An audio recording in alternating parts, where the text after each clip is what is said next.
to a special edition of the Darden Admissions podcast. I'm your host, Brett Twitty, and you are listening to a new episode. So in this episode of the podcast, I'm excited to feature my recent conversation with Lili Powell. Lili is a professor in the communication faculty here at the Darden School of Business, and we recorded this conversation as part of our ongoing office hours series we've been featuring here on the podcast over the summer. This conversation touches on a lot of different topics that feel very relevant and timely right now: mindfulness, resilience, Lili's work with the School of Nursing here at the University of Virginia. I think you're really going to enjoy this conversation. So without further ado, here's my interview with Professor Lili Powell. Lili, let's talk about you. Tell us a little bit more about who you are and your background. Wow, that's such a broad question. Let's see. I am an Army brat. I think that's something that is characteristic of me. My dad was in the Army. He was an officer in the military, and that had a profound impact on my life. I was born in Germany. We moved quite a lot when I was a kid, every 2 or 3 years. And there are certain characteristics of Army brats that those who know them, I hope, appreciate. We tend to make friends easily. We like to fit in. We are often both very respectful, but also a little bit irreverent about authority. And if I think back on it, that actually has carried forward into my work life. You know, I've been curious for a long time about what makes people follow somebody else. You know, what is it about a leader that allows them to use words and symbols to influence other people to do the work that they need them to do? And so that has informed my academic life, which started off in communication studies. And my specialty was in rhetoric, which is the study of how language and symbols influence people.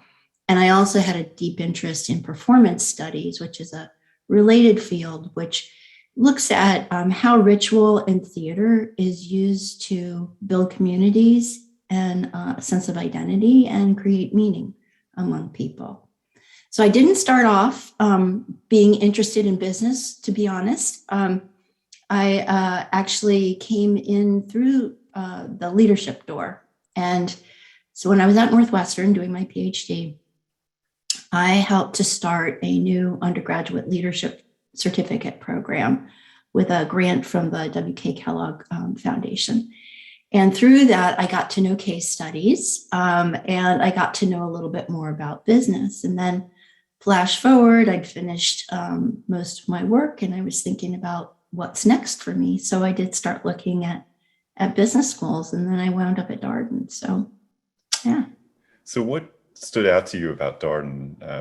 It's been fun to kind of hear the faculty stories as to what led them here. Greg, for example, is an alum, so he was a student and now teaching. But for other folks, maybe there was a connection to the University of Virginia along the way. Maybe there wasn't. So how did you end up at Darden? Well, I'm one of those who has a university connection too. I have 2 degrees from the university: undergraduate degree in psychology and rhetoric and communication studies, and then a master's degree in rhetoric and communication studies. And from there, I went on for the PhD at Northwestern. But they call it the hook for a good reason, right?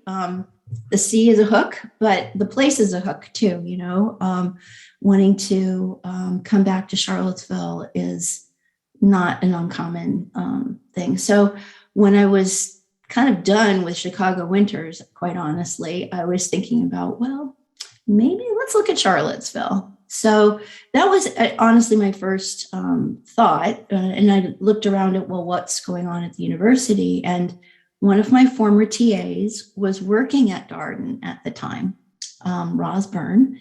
And I just connected with her, and she said, oh yeah, you know, we teach communication classes here. Maybe you should talk to the head of the course. And so I did. And you know, one thing led to another. I applied for other jobs too, but in the end, this just felt like a good fit. What do you enjoy about teaching at Darden? Oh gosh, I really love the conversational pedagogy that we have. In fact, now when I have to give a lecture, I'm kind of going, can I do this? You know, because I feed off the energy so much of the students, and they are such co-creators in the experience. And for me, it keeps me on my toes. I learn something every time I teach, which is, I guess, most faculty are learning junkies of a kind, and so I count myself among them. So that's really what keeps me going with teaching at Darden. It must be particularly interesting, given what you teach, communication, to kind of be in the room, everybody looking at the same problem, how you might message about something or the approach to a particular thing. I would think that would be particularly fascinating. Yeah, well, I mean, it operates on at least two levels. One is it's the content of the course is communication, and our Darden classrooms are very communication intensive, right? So while we're talking about communication, we're also doing communication. And so how you present yourself in class, hearing your voice in the room, working through all of the inner noise that sometimes comes up around that, or getting over thresholds of reticence is all a part of the work. And in the communication classes, especially when we are early in the first year experience, we really pride ourselves on being able to help students make that transition into the classroom. It does feel like that's a thing that every student works through, that kind of getting comfortable with speaking, contributing in class, finding their voice. I mean, we have videos on our YouTube channel about this, but it does feel really authentic to the experience. Oh, absolutely. And, it's part of the hidden curriculum. There isn't a course in it, but you do it every single day. And so because of it, you're learning about norms for constructive debate. You're learning about how to frame an argument, how to make the case. You're learning too about how to say with integrity, I don't really know. Help me understand what you do. And I think that's the thing that often students forget, is that it's totally okay not to know. You'll never know as a leader everything you need to know. That's why you have a team. The team helps you have like the extended brain, right? Your job as leader is to get the best knowledge out of everyone so you all can make a good decision. You also have a joint appointment with the School of Nursing, and that has to have been interesting for you, working with business students and obviously working with nursing students too. Yeah, it's an unusual combination, but it makes sense if you think about leadership communication and leading mindfully being the connective tissue between the two. The way it came about, that was another thing I wasn't really looking for, but I had been teaching an executive education course called Leading Mindfully with my colleague, Jeremy Hunter from the Drucker School at Claremont University. And the dean of the School of Nursing took our course. And she just said, you know what, everything you're teaching, nurses need to understand. We need to have more of a voice in healthcare, and we need to provide more compassionate care for people, but a lot gets in the way. Come on over and help us do that. And I was like, no way, nursing, I was not looking for that. But the more I got to know about it, the more intriguing it was. And I think the stereotype with nurses is just the image of a bedside nurse. But in actuality, nurses run hospitals. Nurses are advocates, not only for patients, but for making organizations work and run. And so in those roles, they often need some support around leading mindfully. Did you know that about nurses before you came to this role, that they are the ones in many ways kind of driving everything? Well, kind of, sort of. I grew up with a nurse. So my dad was an Army officer. My mother was a nurse. And so I was exposed to the profession through her. And I don't know, maybe being an Army wife, it makes you a little tough.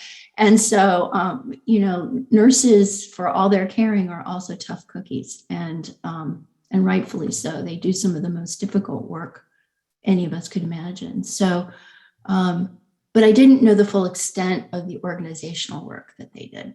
And so There are nurses now who own companies. There are nurses who are policy advocates. There are nurses who are on various boards. Nurses have an incredibly important role to play in society that goes well beyond the bedside. Well, let's talk about the courses you teach. So you are teaching at Darden. You're also teaching in the School of Nursing. What courses are you teaching right now, or maybe in the next year or so? Yeah, I think every Darden professor identifies themselves primarily, or at least firstly, through the required courses that they teach.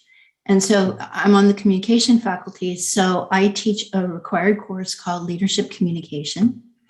In the MBA program, leadership communication meets in somewhat smaller sections. It's sections of 30, so it's a little unusual, but it's to help with the public speaking element of the course.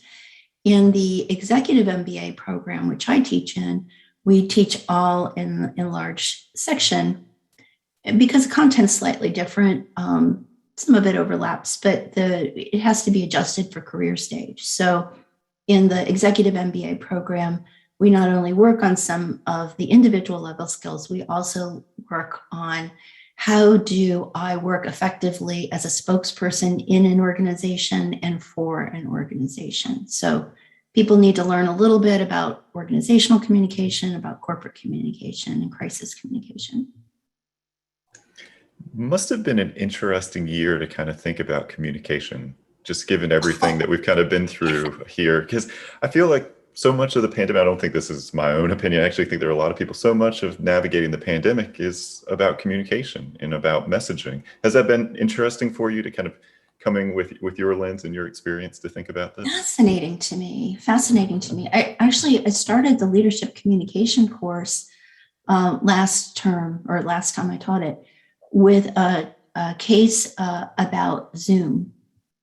And it's about the company Zoom and how they had actually poised to become who they became in the pandemic. And it had everything to do with not only the platform that they had developed and the nature of this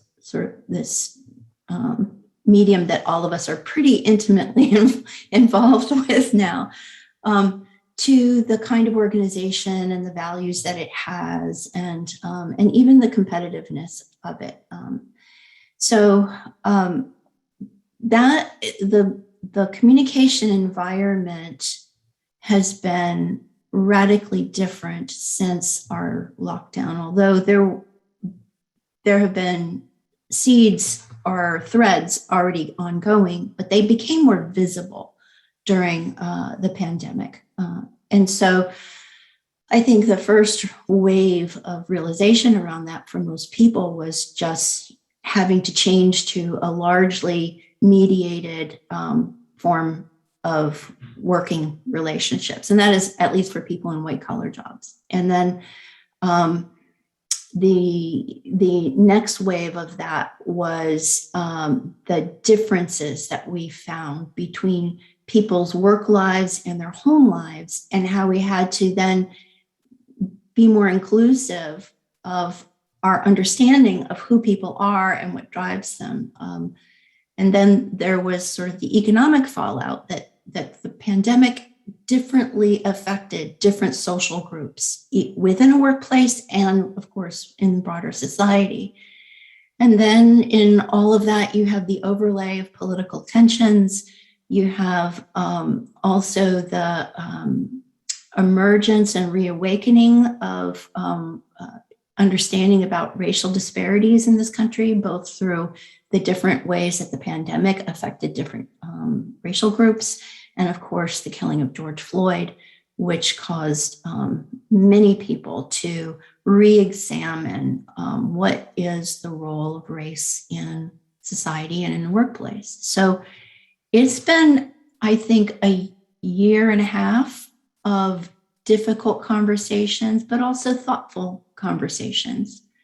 So in some ways, it was jarring to experience, but I hope that we'll be able to take some of the things we've learned from it as we go forward into whatever the next normal is going to be. want to ask you one more question before we kind of shift into some of your ideas to action articles and some of the things that you've been working on around mindfulness and resilience. Wonder what your research areas are. It's a little bit of a leading question, kind of setting up some of the stuff to come, but talk to us a little bit more about your areas of research. Yeah, they have, I've been at Darden for over 25 years, and when you've got a career that long, they tend to come in waves, right? At least they have for me.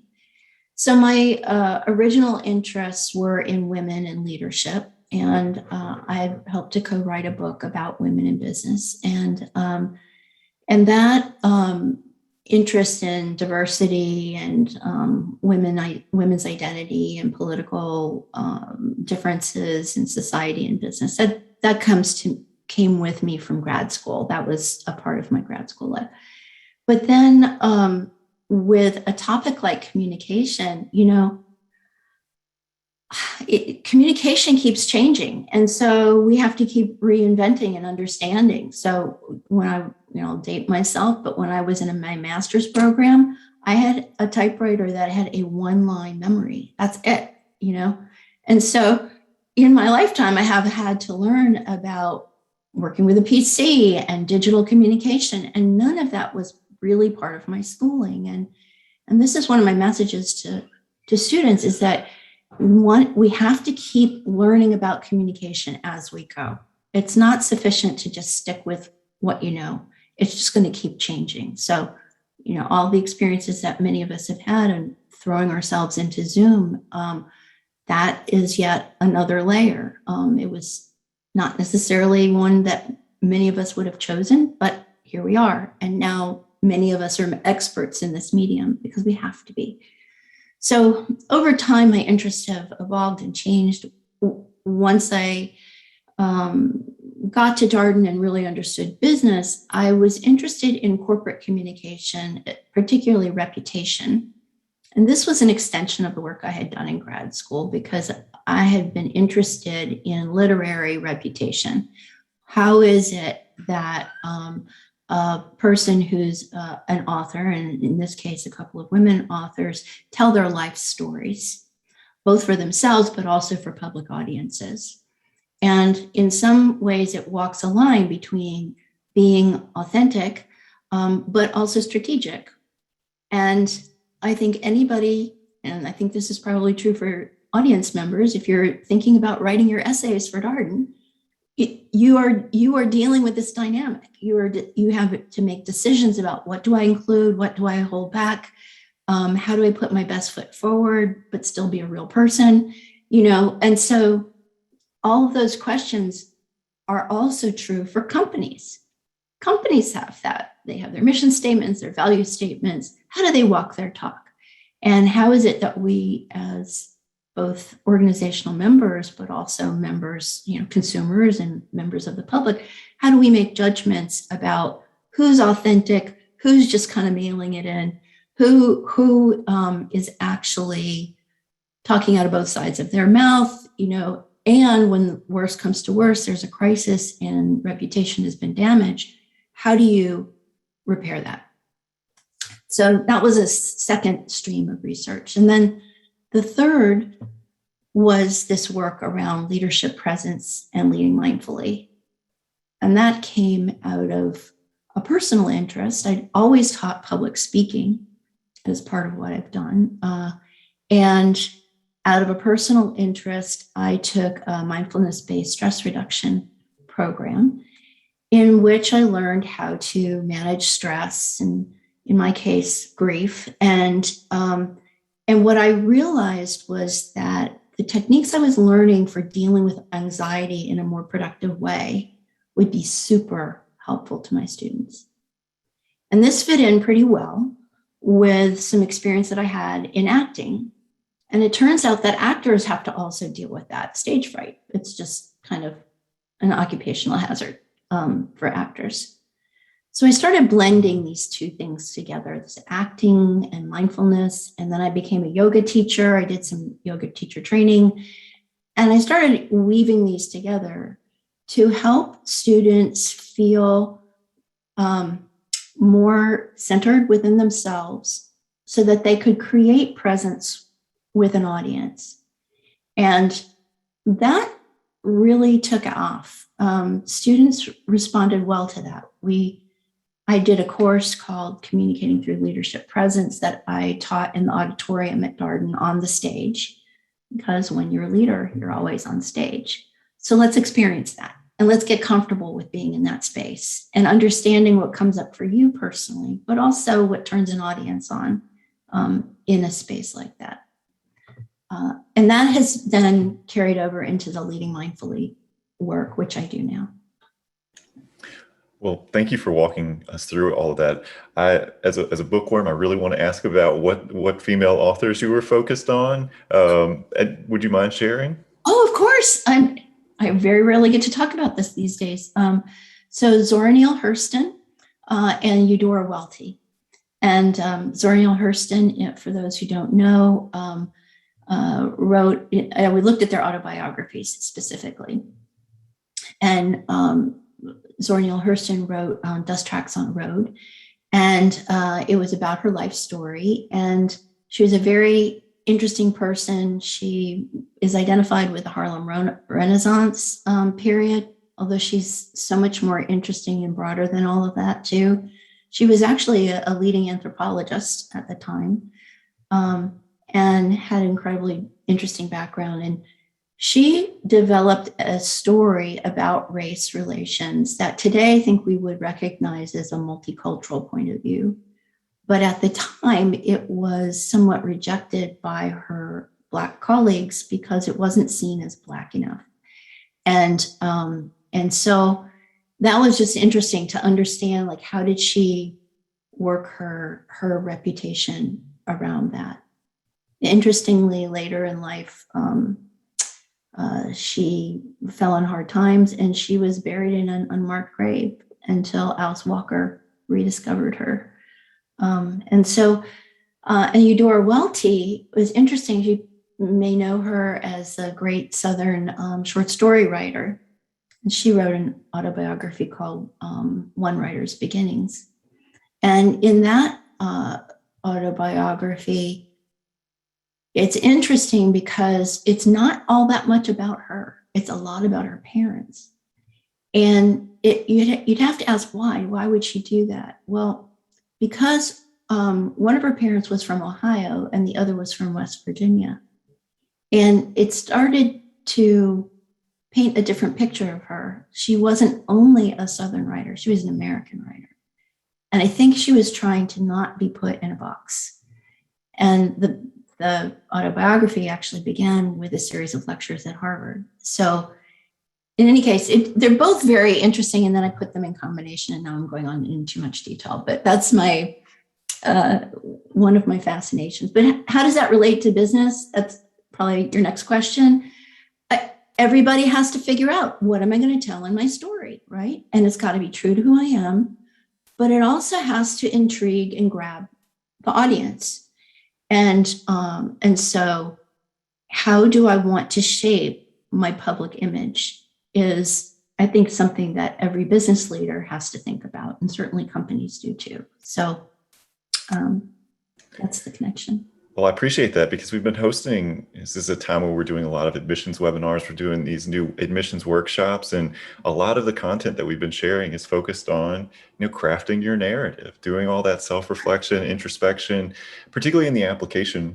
What do you want to prioritize about yourself as you're communicating through this kind of initial introduction to who you are? What's most important to you to communicate to the admissions committee as you're telling your story? Obviously, there's also an interview for folks that typically by invitation only in our process. And so then that's a chance for you to tell your story. But you're right, there are editorial decisions that you're making as to how you present. You can't say everything. So what do you say? And that's really important work. I appreciate it. It's rare that we get to talk admissions tips on these sessions, Lili, but I couldn't resist. So, oh yeah, that's great.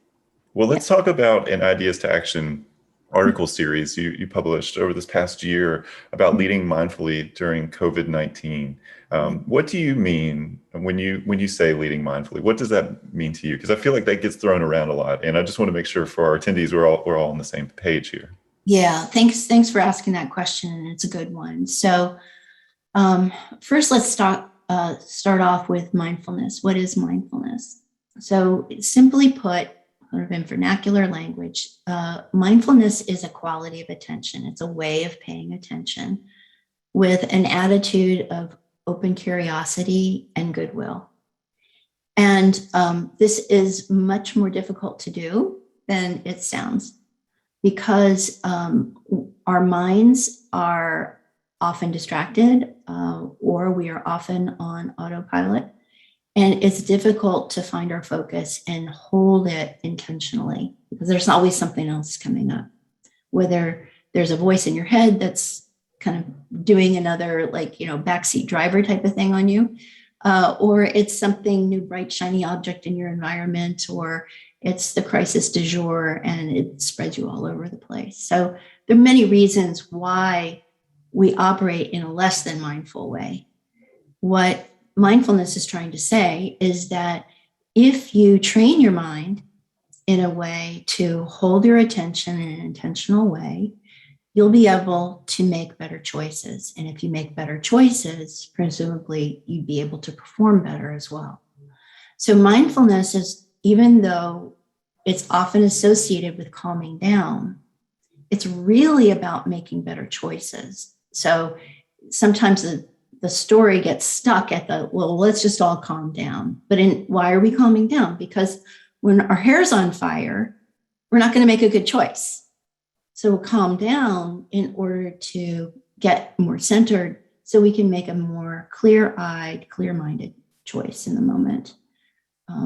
So that's what mindfulness is. And there are a whole set of exercises. Some of them come from traditional sources like mindfulness meditation. But you can achieve a mindful state in other ways. And I just ask everybody who's listening, what helps you feel clear-minded and intentional? Some of us, it's going out for a good run. Others of us, it might be prayer. Others of us, it might be taking your dog for a walk in the woods, like your happy place, something that gives you perspective, or somebody going on a hike and looking out over a mountain. Everybody's got their own way of doing it. And so what I'm trying to help people say is how do I make this a habit in my life? And if it becomes a habit, how can I then infuse that into other things that I do, like leading? And so the connection there with leading mindfully, and communication is a huge part of leadership, is how can you be present and aware in a way that helps you make good choices in the moment and over time, so you can perform better, your team can perform better, and your organization can perform better. So that's what leading mindfully is really about. So if mindfulness for yourself is how to develop a certain quality of attention, then leading mindfully is about developing a collective attention, a certain quality of collective attention. So when you think about it, where the leader's attention goes, the organization attention goes. So your own example is powerful that way. There are other ways that leaders can use their words as giant pointing devices to get people's attention. The biggest impact you can have is the presence you have when you're not there. How do you know what to do when your boss isn't standing there, right there in the room telling you what to do? How is that? What has already been set in place to guide your attention so that when you come in the morning and you've got 100 emails in your inbox, which ones do you decide are the most important to answer, right? So that's kind of where I'm coming from with that term. Does that help, Brett? I think so. And so my next question is, I have some idea as to why you were particularly interested in looking at this topic during this time of COVID-19. But I was curious about what the inspiration for the series was. Well, it was the lockdown itself.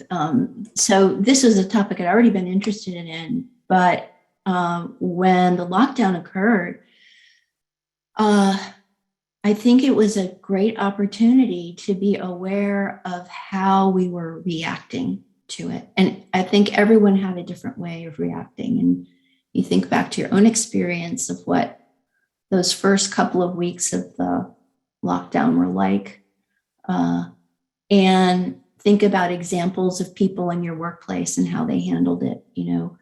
There are some people who took a suck it up kind of, attitude, like, okay, let's go fix this thing. And then there were others who were quite bewildered and a little adrift. And all of those are examples in a more naturalistic setting of the fight or flight or freeze response. So what happened for most of us is that our nervous systems got activated. And this would be the sympathetic nervous system. And the sympathetic nervous system activates when we feel a sense of fear or threat. And depending on our makeup or personal history or situational things, we may choose to fight back, right? Or be defensive. We may choose to run and hide, or we might freeze, deer in the headlights. And on one level or another, I think each of us was having to confront that for ourselves. But then from a leadership standpoint, you've got a team of people, and some are fighting and some are fleeing and some are freezing. And how do you get everybody kind of back in some kind of alignment? So it would seem like a natural thing to put together at the time, although quite honestly, I hadn't really put together leading mindfully and crisis per se together. But now, of course, it makes a lot of sense. So I decided to write a series. And the first one was about some techniques I call see it and name it. The second one was about taming it. And the third one was about reclaiming it. And each article or each episode in this series took on each of those things to explain what does that really look like from a leading mindfully perspective. Well, I'm curious about this kind of leading during crisis, because I would think this would be a very rich area, because there's crises happening all the time and varying degrees of intensity. And I mean, you think about corporations, businesses, feels like, particularly really large ones, there's always something happening. So what do you enjoy about looking at these kind of questions? What energizes you about this work? Yeah, I think people live in fear of crises, and or their own reactivity causes them to respond to them in ineffective ways. And so what I like is thinking that leading mindfully might be empowering for people, and it would keep them from making mistakes that are way more costly than if they were to respond more effectively. So I think that's the thing that gets me the most excited. And I guess the other thing is, just given my background in the humanities, I think that the last year and a half has brought out a humanity in business in a much more explicit way that I hope will stay. And this is important on a number of levels. And I think for us at Darden, it's a big one. I look at our commitment, for example, to stakeholder theory and ethics as being important for seeing the humanity in other people in other positions and trying to make space for them. And when you're hyper-focused and only thinking about yourself, you lose the ability to do that. And it comes at a cost. It comes at a cost to yourself, it comes to a cost to other people, it comes to a cost of society. And so this year, I think, has resensitized many of us. The challenge is how to not actively forget all of that as we go back to whatever is next, as something that feels a little less immediately charged or immediately imperiled.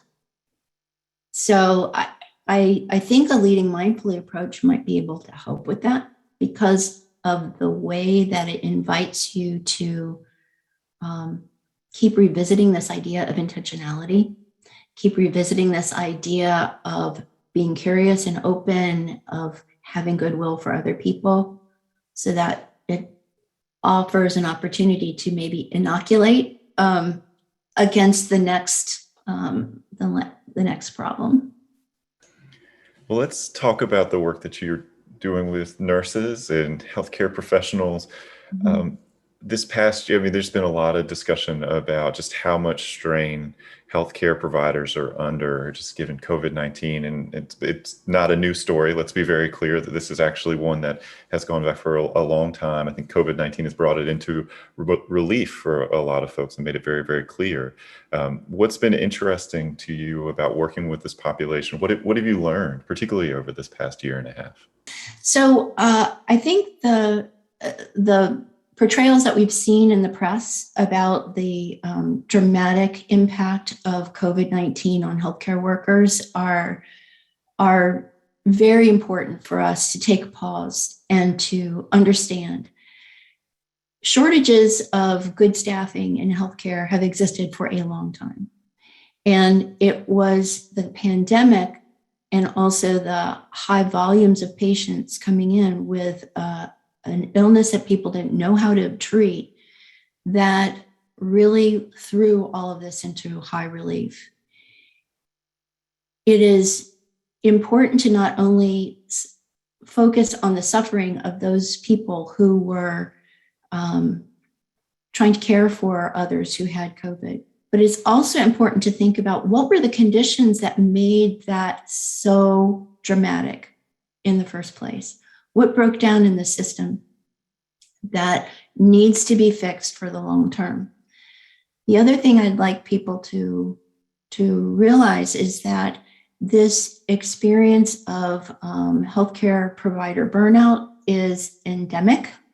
It was not caused by COVID. It was just made more visible by COVID. And in fact, the National Academy of Medicine has declared a national emergency of kinds regarding clinician well-being and mental health. And this goes well beyond COVID. There are other issues that may affect a caregiver's ability to be resilient. And some of them are part and parcel of the culture of healthcare. People who enter a profession like that want to be helpers. And sometimes they help at their own expense. And that is a cultural thing that is very, very tough to work with. So in business where we have sort of some have a suck it up kind of culture, that exists in healthcare also. And we really need to help people who are the care providers to learn how to care for themselves so they can care for others, but also so they can change really intransigent problems in healthcare. So it's a sticky wicket. It is complex. So what's been interesting to me about it, working in nursing, and I say nursing, but it's really all of healthcare. I have students who are medicine, School of Medicine students too, is the deep irony of a profession that is built around care, and yet the people themselves don't care well for themselves. They don't care very well for each other. There's a fair amount of incivility in the workplace, even bullying, and even some violence that occurs in the workplace in healthcare settings. You know, if that's happening in an industry where it's supposed to be part of a core value, that makes me think, let's go back and look at business all over, right? We may not have a core value around that, but there may still be some of those same behaviors, those same tendencies and traits that we need to take a look at. So I haven't written it yet, but I have in mind an article that I want to write about, you know, everything business people need to know that nurses can teach them about doing business. So we'll in the future, look for that. Well, it's so interesting to hear your points here, because I can't think of another time. I mean, it feels like ever since the Affordable Care Act passed, there has been so much interest in healthcare delivery. How are we doing this? Is it affordable? Is it accessible? And you've had other conversations bubble up over this past year and a half. So there's a lot of attention, a lot of energy around healthcare, but it also feels like there's an intransigence to like fixing some of the stuff. So it must be interesting to have the space in your classroom where you have all these people coming together, having these really what feel like crucial conversations. Yeah, there's so many layers to it. What's important in my classroom is that this is a course I call Leading with Presence in Healthcare, and it has nursing students in it, medical students. Some of them are medical researchers as well. So there'll be scientists and Darden students, so people who will have some kind of administrative role. Some of them have past degrees in nursing, for example. Some of them are dual degree students with our MD and MBA program. So there's a real mix. And in healthcare, there's a focus right now on interprofessional education. Each profession historically comes up through its own set of requirements, professional commitments, philosophies, and so forth, because there are different roles. But that comes at a cost because sometimes we don't understand well how we fit together as a team. And so the thought is that by bringing people together in an interprofessional setting, we can have difficult conversations, even in the classroom. So we had a really good one last year that was between a woman who was currently working as a nurse, as a NP in a cellular therapy unit, and then a medical student. And she was talking about the medical student, and she were talking about the frustrations at work. And the NP was talking about this struggle that she was having with her partner, who they partner in attending and an NP together. So they work together, doctor and nurse. And the medical student tried to comfort her by saying, well, I know it's difficult, the hierarchy and everything. And it was interesting because that really lit her up. And she said, well, no, it actually is not a hierarchy. It is a partnership. And so there was this moment in class where there was a little bit of schooling back and forth between the two to come to a common understanding of what is the relationship between a nurse practitioner and an attending. And at least from a nurse practitioner's point of view, they would like to see themselves as another professional at the table who helps the doctor do better what the doctor needs to do. And that was an interesting moment. I can imagine. Is it interesting, given your background in communications, to work with healthcare professionals who are oftentimes frontline communicators to people under high stress, ambiguous situations? You don't have all the answers, you're probably making your best guess at times. I mean, that has to be fascinating.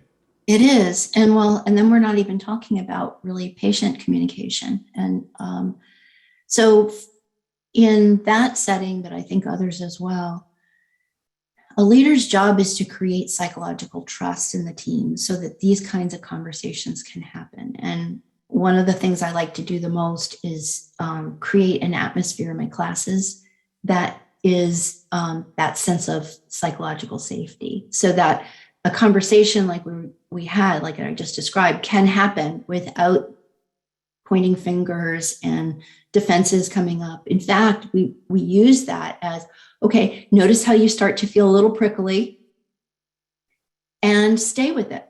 Just notice it and then take a breath, recenter yourself, and continue in the conversation, focusing on what your intention is, which is to maintain the connection with the other person, not to win the point.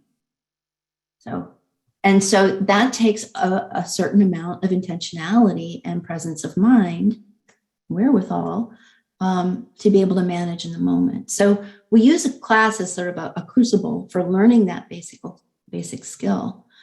But then what we want is for people to be able to generalize that. So to change these really big systems, that's going to take a lot of mindfulness and a lot of intentionality. And so this bit about self-care, yeah, it's self-care so you can take care of patients, but even more importantly, so you can be resilient in the face of intransigent problems, big giant systems that feel completely impersonal and as if, there's not even a wizard behind the machine. It is just a machine and it's just kind of doing its own thing. But we have to remember people create systems. So people can change systems. It's not easy.